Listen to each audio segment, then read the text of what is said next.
ایسے مولانا الیاس صاحب رحمۃ اللہ علیہ کے بعد، سنو میری بات دھیان سے، مولانا یوسف صاحب رحمۃ اللہ علیہ جب امیر بنے تو مولانا انعام صاحب، یہ پوری دنیا سنیں گی بات، اور مولانا احتشام الحسن صاحب کندلوی دونوں چھوڑ کے چلے گئے. لیکن مولانا یوسف صاحب رحمۃ اللہ علیہ نے سمجھا بجھا کر 1.5 سال کے اندر ان دونوں کو واپس لے کر آ گئے. میں نے پہلے ہی کہا انہوں نے اختلاف کیا تھا اس لیے واپسی آسان تھی، مخالف لوگوں کی واپسی مشکل ہوتی. پھر زمانہ چلا مولانا یوسف صاحب کا، لیکن دشمنیاں پیدا ہو گئی مولانا یوسف صاحب سے. آ تو گئے لیکن دل میں بیچ پڑ گیا.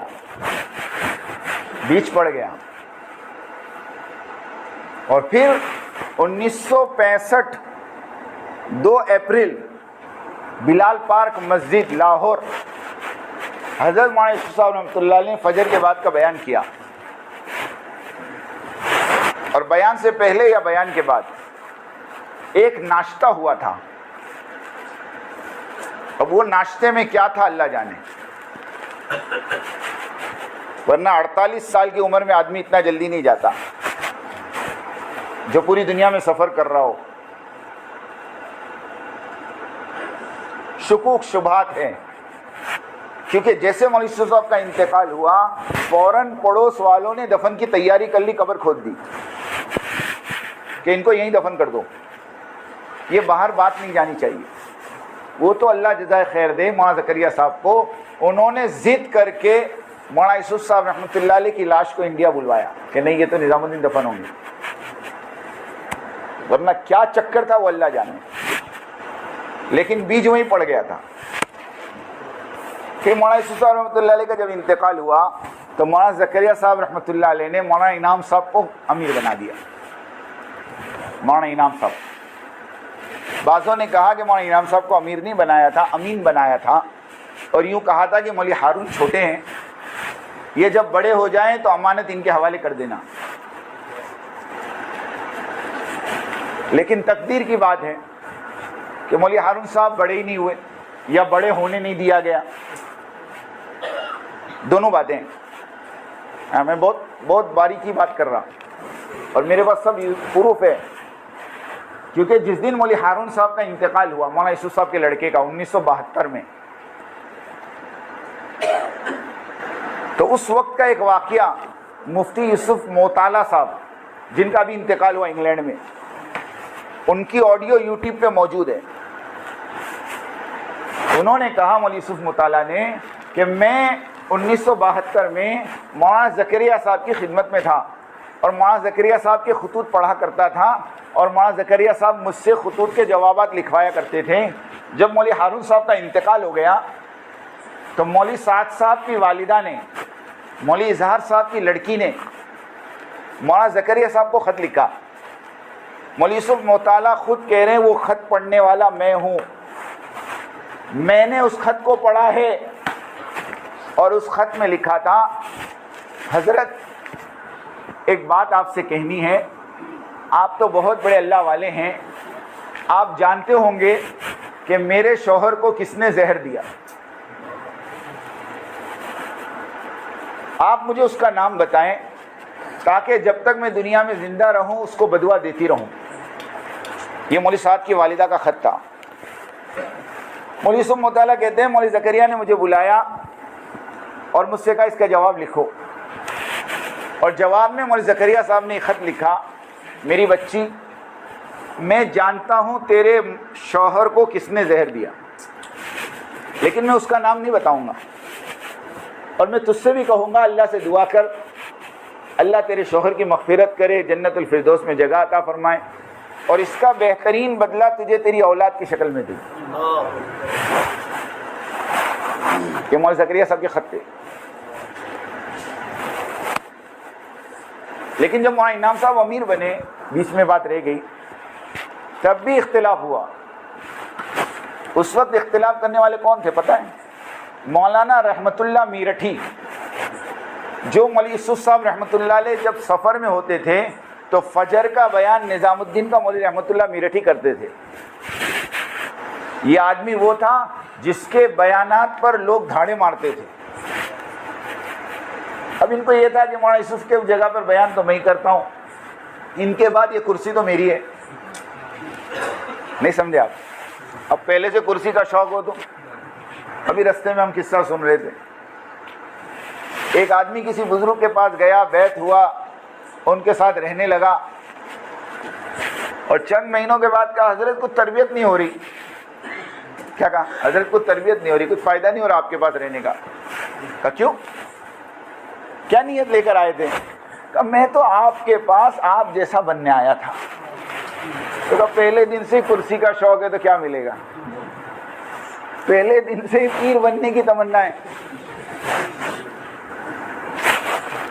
نہیں سمجھے آپ؟ تو کیا ملے گا بھائی؟ پہلے مجاہدہ کرو کہ نہیں. مفتی سمیر صاحب نے مثال دی, مفتی سمیر صاحب نے مثال دی. ایک بچہ پہلے اسٹوڈنٹ ہوتا ہے نا, اس کے بعد ٹیچر بنتا ہے, اس کے بعد ایگزامینر بنتا ہے. ارے ایسا ہی ہوتا ہے نا.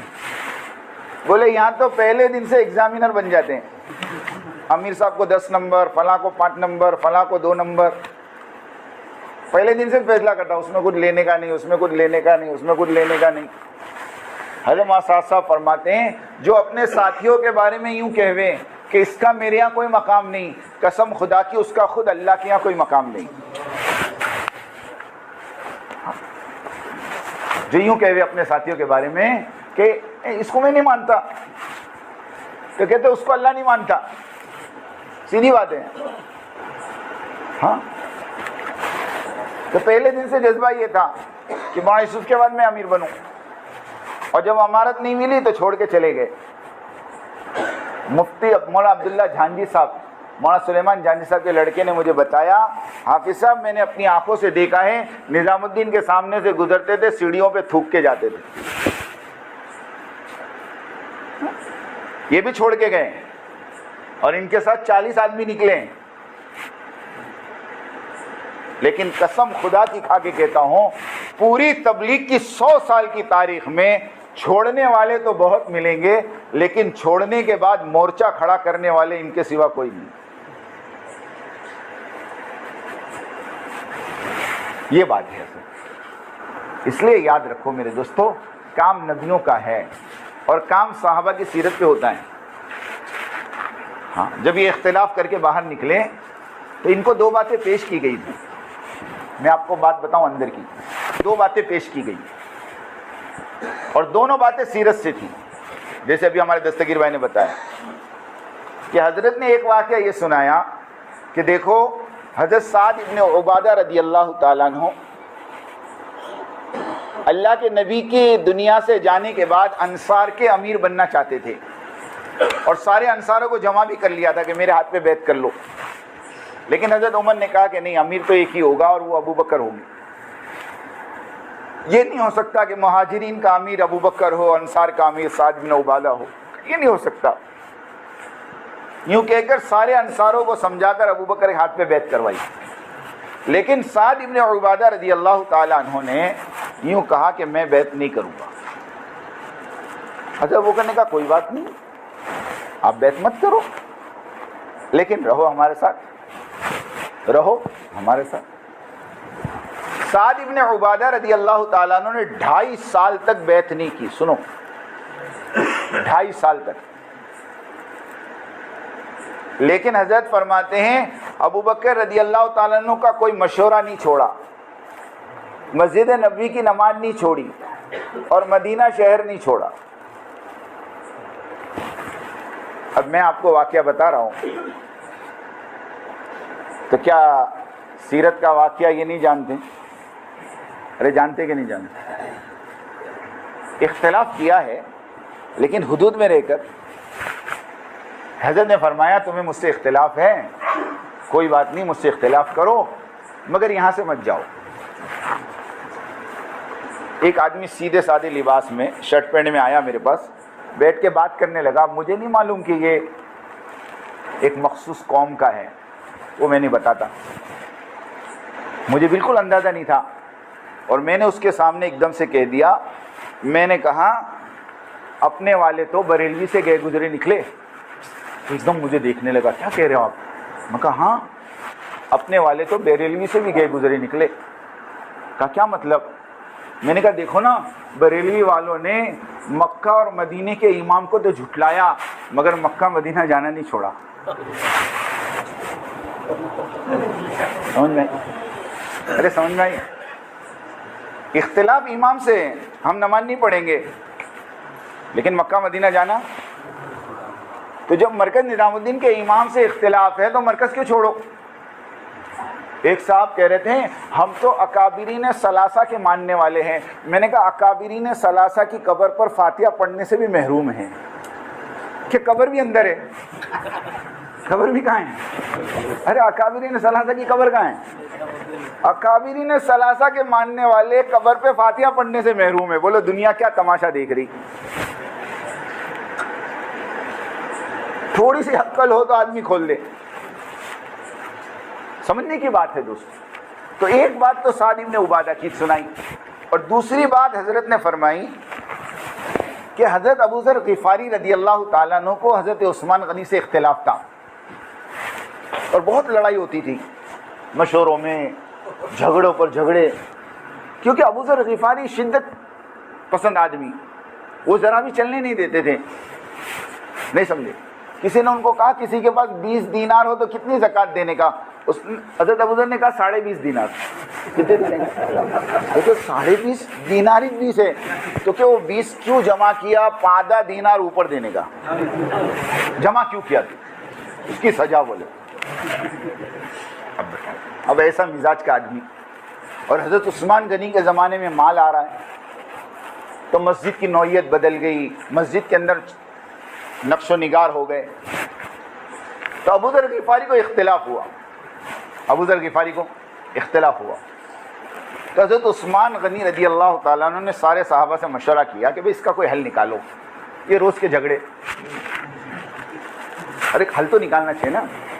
تو حل یہ نکالا کہ ابو ذر غفاری کو بٹھا کر کہا کہ دیکھو ہمارا مشورہ یہ ہے کہ آپ جو ہے مدینے سے باہر ایک جگہ ہے ربضہ، ہم مشورے سے وہ جگہ آپ کے لیے طے کر دیتے ہیں، آپ وہاں جا کے رہو اور اپنی زندگی کے آخری دن وہاں گزار لو.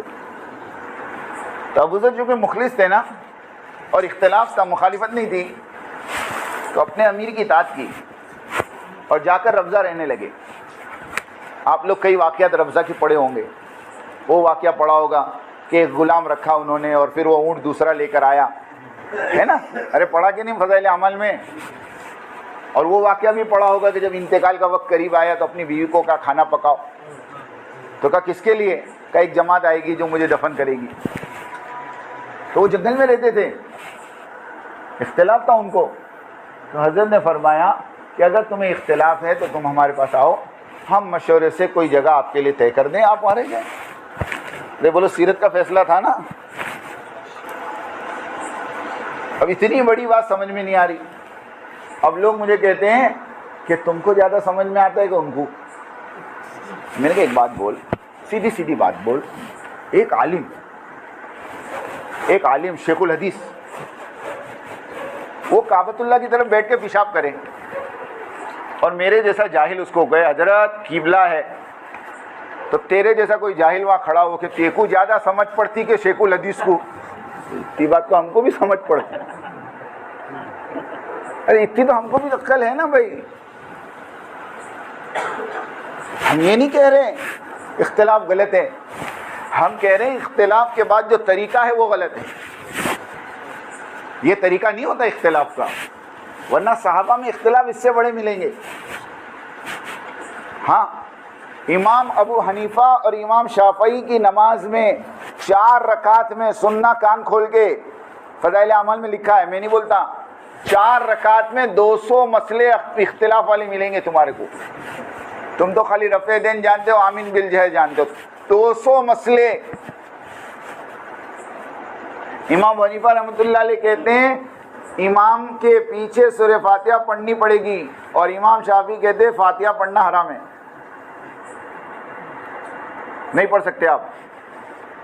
معاف کرنا، امام حنیفہ کہتے ہیں نہیں پڑھ سکتے، امام شافعی کہتے ہیں پڑھنا پڑے گی. امام شافعی کیا کہتے ہیں؟ پڑھنا ہی پڑے گی. اسی لیے کسی شافعی مسجد میں تم نماز پڑھو گے نا تو ولضالین آمین کے بعد تھوڑی دیر رکتے ہیں اور پھر سورت پڑھتے ہیں. کیوں؟ اتنی دیر میں مصلی سورہ فاتحہ پڑھتے ہیں. ہاں، امام حنیفہ رحمۃ اللہ علیہ کے نزدیک وضو کو توڑنے والی چیزیں 8 ہیں.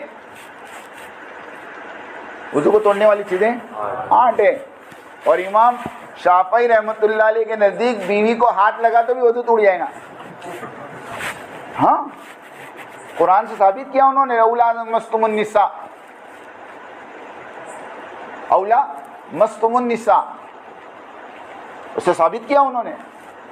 تو ایسا اختلاف تم کو ائمہ میں ملے گا، لیکن آج تک تم نے کبھی اماموں کو لڑتے دیکھا؟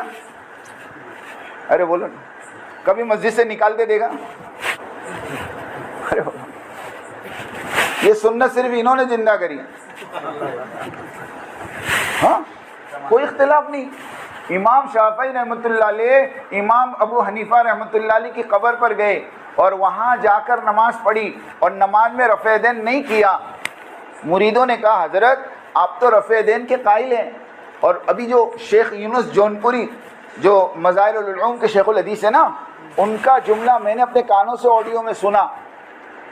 اتنا بڑا محدث آدمی کہہ رہا تھا کہ امام شافعی رحمۃ اللہ علیہ کے پاس رفع یدین کرنے کے جواز کے جو دلائل ہیں وہ امام ابو حنیفہ کے نہ کرنے کے دلائل سے مضبوط ہے، مگر میں حنفی اس لیے میں نہیں کروں گا. باقی دلائل ان کے مضبوط ہیں. ایسا مضبوط آدمی جب امام ابو حنیفہ رحمۃ اللہ علیہ کی مزار پہ پہنچا تو رفع دین نہیں کیا. مریدوں نے پوچھا کہ آپ نے رفع دین نہیں کیا؟ تو امام شافعی نے قبر والے کی طرف اشارہ کر کے کہا میں نے اس کے اکرام میں رفع دین چھوڑ دیا.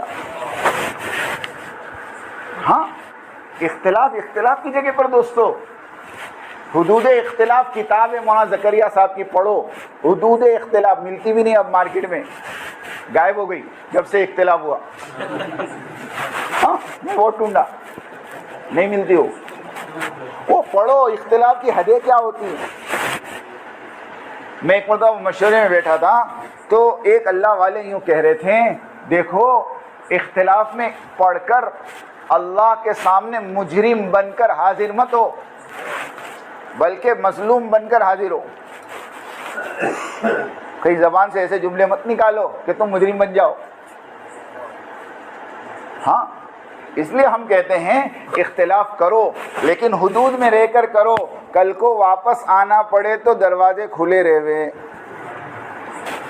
اتنے آگے مت بڑھ جاؤ کہ ریورس بند ہو جاوے. سمجھ رہے میری بات؟ اتنے آگے چلے گئے کہ اب واپسی کے راستے نظر نہیں آ رہے. ہاں، واپسی کے راستے نظر نہیں آ رہے.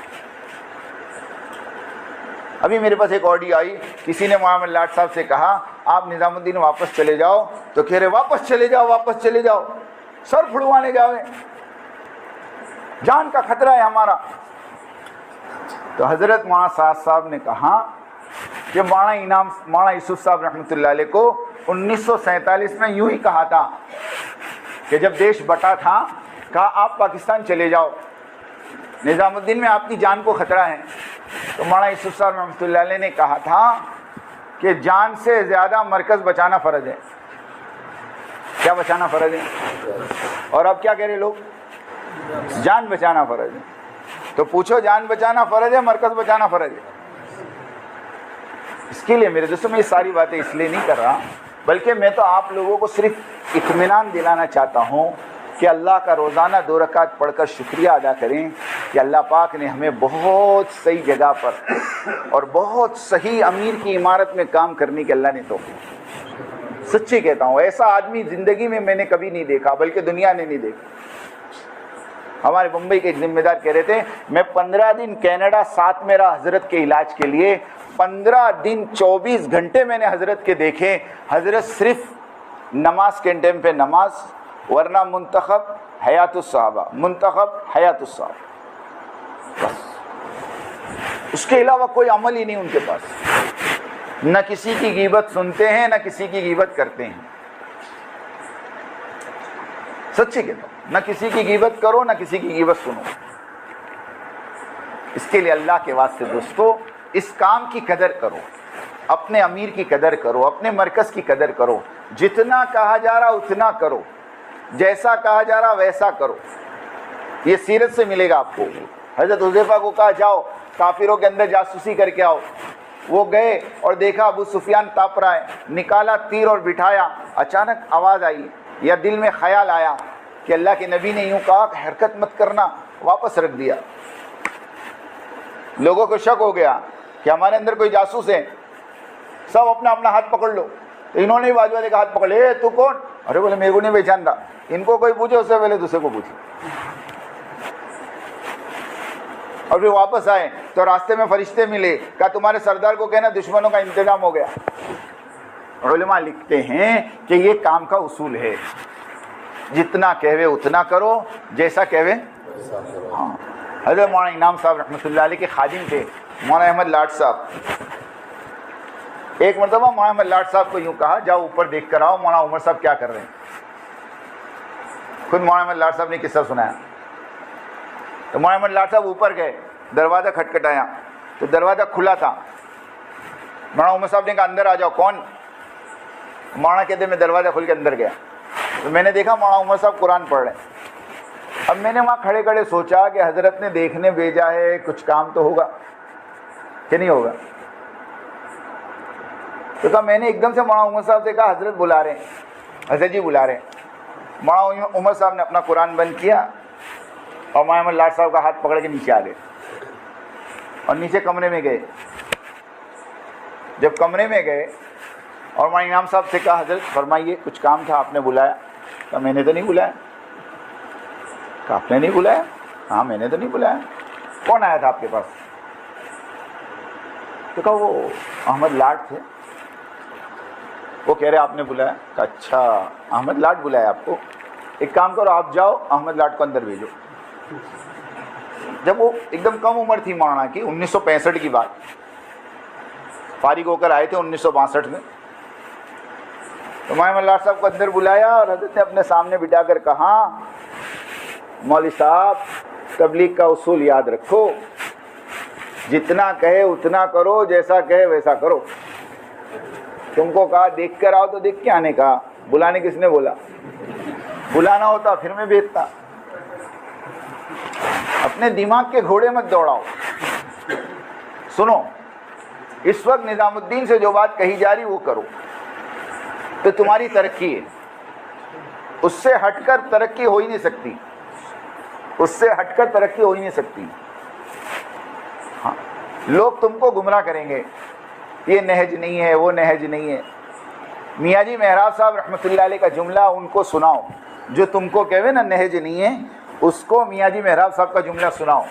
میاں جی محراب صاحب رحمۃ اللہ علیہ فرمایا کرتے تھے بنگلے والی مسجد کے ممبر سے جس زمانے میں جو بات کہی جائے وہ اس زمانے کا نہج ہوگا۔ بات ختم ہو گئی۔ کیا کہا؟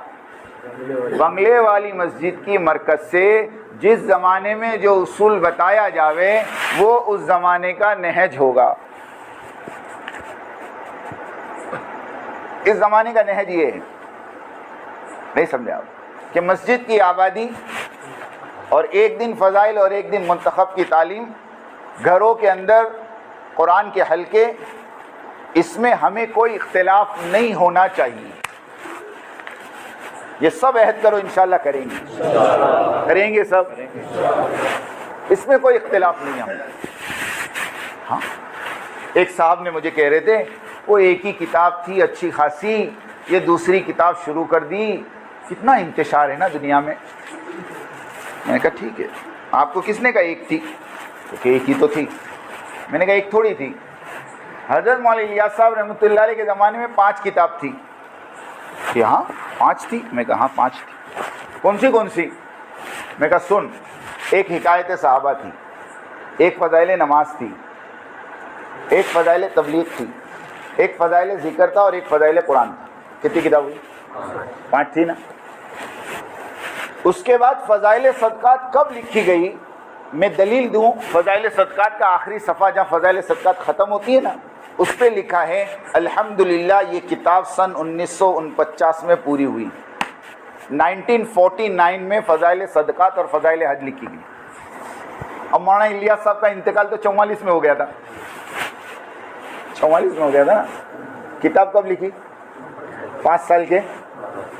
تو فضائل صدقات کو تعلیم میں کس نے شامل کیا؟ مولانا یوسف صاحب نے شامل کیا. تو 5 سے 2 ہو گئی. کتنی ہو گئی پھر میں نے کہا مولانا انعام صاحب کا زمانہ آیا تو مولانا انعام صاحب نے پستی کا واحد علاج ایک نام کی کتاب مولانا احتشام صاحب کی اس کو جوڑ دی. کتنی ہو گئی؟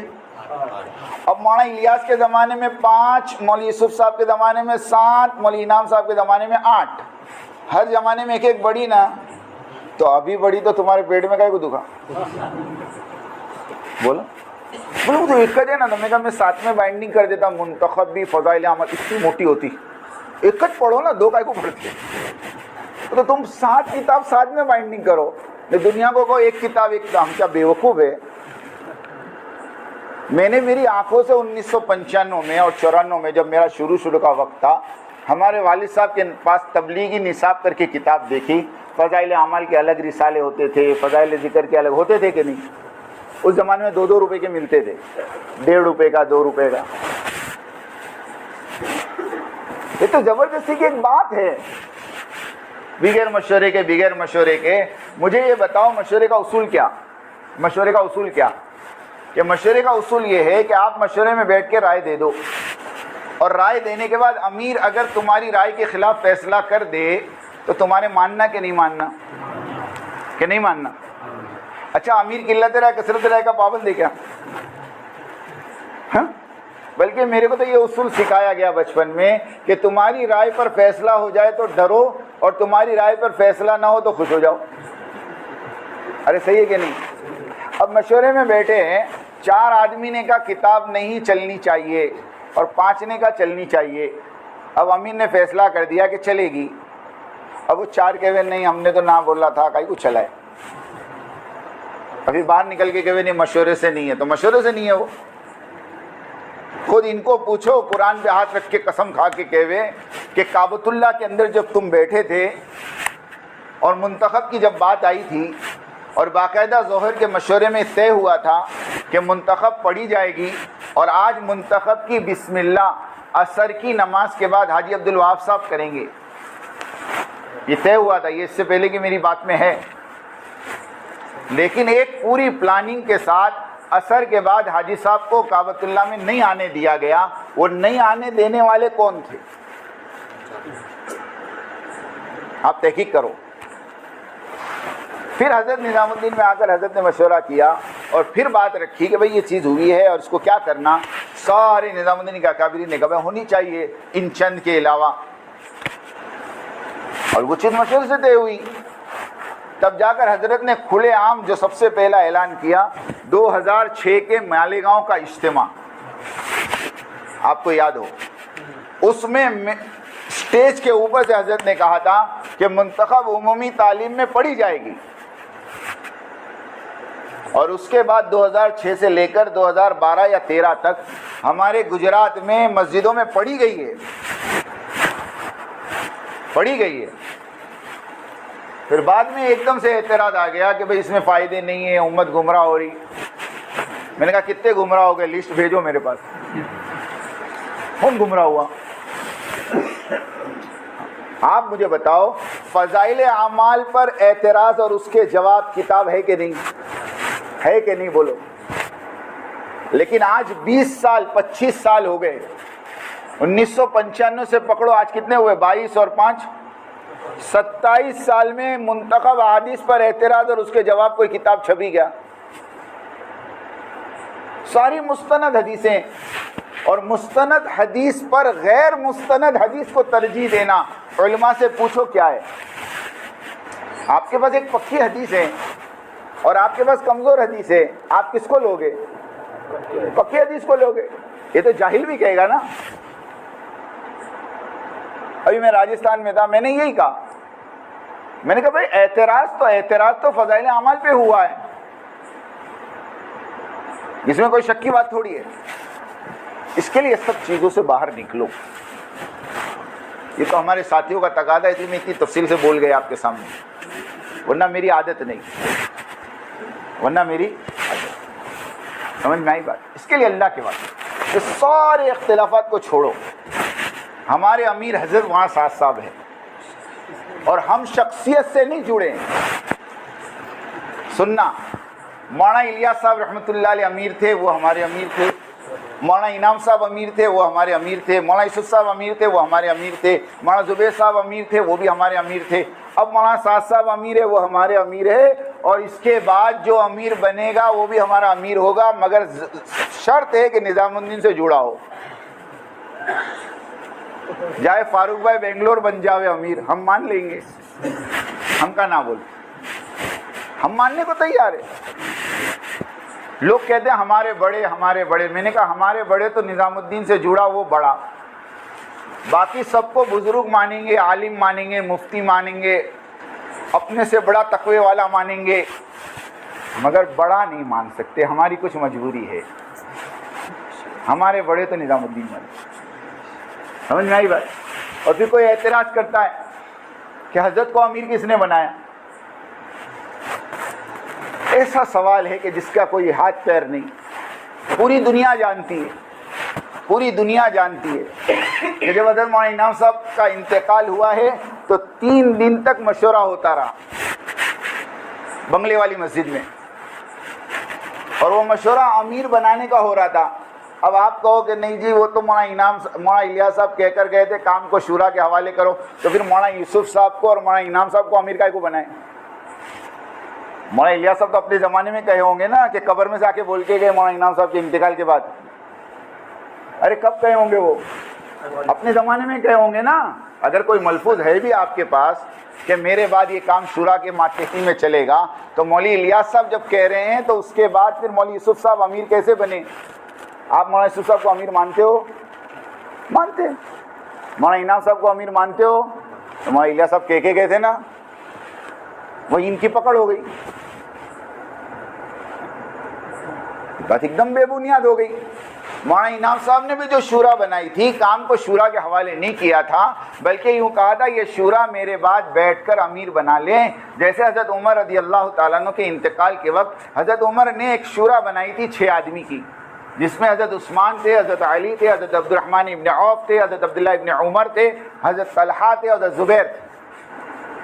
یہ 6 کی شورا بنی، اور پھر کہا کہ اگر دونوں طرف 3-3 ہو جاویں تو جس طرف عبد الرحمن ابن عوف ہو اس طرف کا فیصلہ کر لینا، یہ حضرت عمر کہہ کر گئے تھے۔ تو وہ شورا نے بیٹھ کر حضرت عمر کے بعد حضرت عثمان کو امیر بنایا۔ ایسے حضرت مولانا انعام صاحب نے 10 آدمی کی شورا بنائی، اور وہ شورا مشورہ کرنے بیٹھی تھی امیر کا۔ اب آپ کو اس کی کیا دلیل ہے؟ اس کی دلیل یہ ہے کہ اس مشورے کے اندر مولانا سعد صاحب نے یوں کہا تھا کہ اگر تم مجھے امیر بناؤ گے تو مولانا زبیر صاحب والے کٹ جائیں گے، اور مولانا زبیر صاحب نے کہا تھا اگر تم مجھے امیر بناؤ گے تو مولانا سعد صاحب والے کٹ جائیں گے۔ اب میں آپ سے ایک سوال کرتا ہوں، ایمانداری سے بتاؤ، مشورے میں ایک آدمی یوں کہہ رہا ہے اگر تم مجھے امیر بناؤ گے تو میرے والے، ان کے والے کٹ جائیں گے، وہ کہہ رہے ہمیں بناؤ، تو امیر بننے کا مشورہ چل رہا ہے تبھی تو امیر کی باتیں آ رہی۔ اگر شورا کے حوالے تھا تو کرنے کی کیا ضرورت تھی 3 دن تک ناٹک؟ آخر میں 13 محرم، سنو، 13 محرم، 10 محرم کو حضرت جی کا انتقال ہوا، 13 محرم کو نظام الدین میں جو کرسی ہے نا، کرسی،